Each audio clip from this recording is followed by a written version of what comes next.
Sei bonore modaninga pasari bonore awanya pasari sapya bai dilale monguri rupari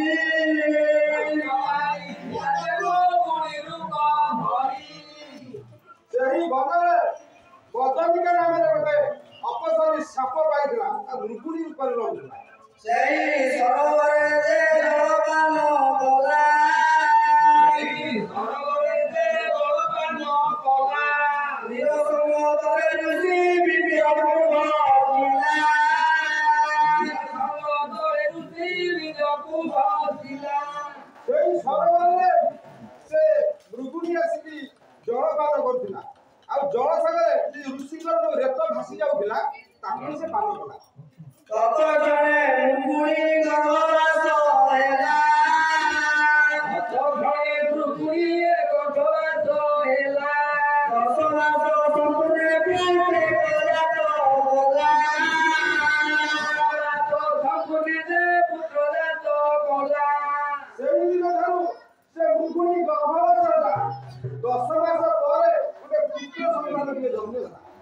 ସେହି ସରୋବର କୂଳରେ ତିଳକ କୁମାର ସେହି ସରୋବରରେ ପ୍ରସାଦ ହେଲା ଯେ କୁମାର ସେହି ସରୋବର ପ୍ରେରକ ହେଲା ଯେ କୁମାର ସରୋବରରେ ହେଲା ଯେ କୁମାର ଶିରବେନି ଶୃଙ୍ଗରେ ନବକଳେ ବର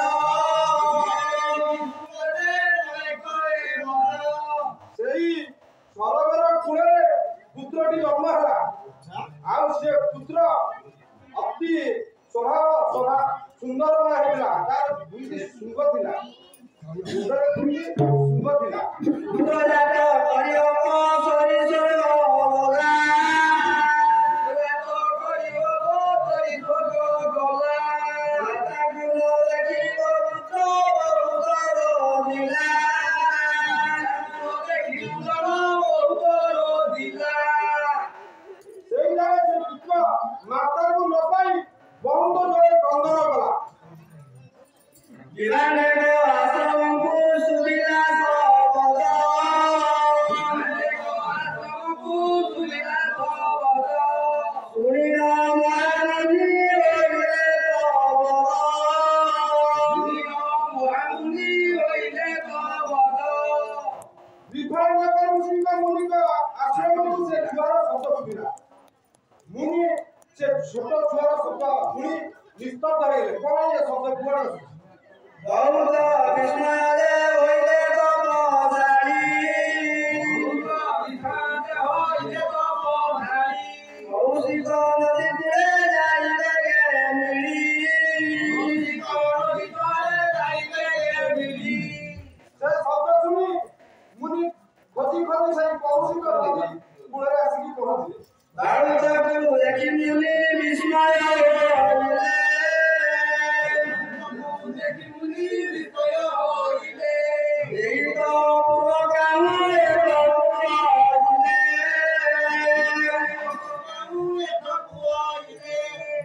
ମୁନି ସେ ବାଳୁକକୁ ଦେଖି ବିସ୍ମୟ ହେଲେ। କହିଲେ ଇଏ ଆଶ୍ଚର୍ଯ୍ୟ ଜିନିଷ ଏଠାକୁ ଆସିଲା କେମିତି?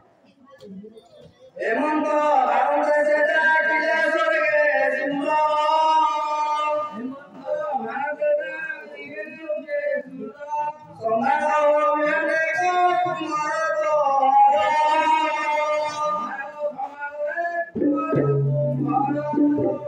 ଏହା ଦେଖି ସ୍ୱର୍ଗରେ ଦେବଗଣମାନେ କହିଲେ ବିଭାଜକ ବଂଶୀକି ସମ୍ଭାଳ ସମ୍ଭାଳ ସେ ତୁମରି ପୁତ୍ର ତାକୁ তুমি ସମ୍ଭାଳ।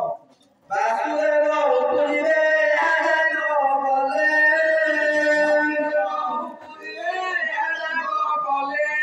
ସାତ ପାଳି ଋତୁ ସମ୍ମାନ ନ କଲେ ସାତ ପାଳି ଋତୁ ସମ୍ମାନ କଲେ କହିଲେ ତୁମର ତାକୁ ସମ୍ଭାଳ। ସେ ମହାତପୀ ସିଏ ତପ କଲେ ବାସୁଦେବ ଜନ୍ମ ହେବେ ଆଉ ଯଦି ତମେ ତାକୁ ସମ୍ଭାଳିବନି ତାହେଲେ ତୁମକୁ ଶାପ ଦିଆହବ। ଏହାର ନାମ ଟଇରୁଷ ଶୃଙ୍ଗ ଏହାର ନାମ ଟଇରୁଷ ଶୃଙ୍ଗ ବସିଗଲେ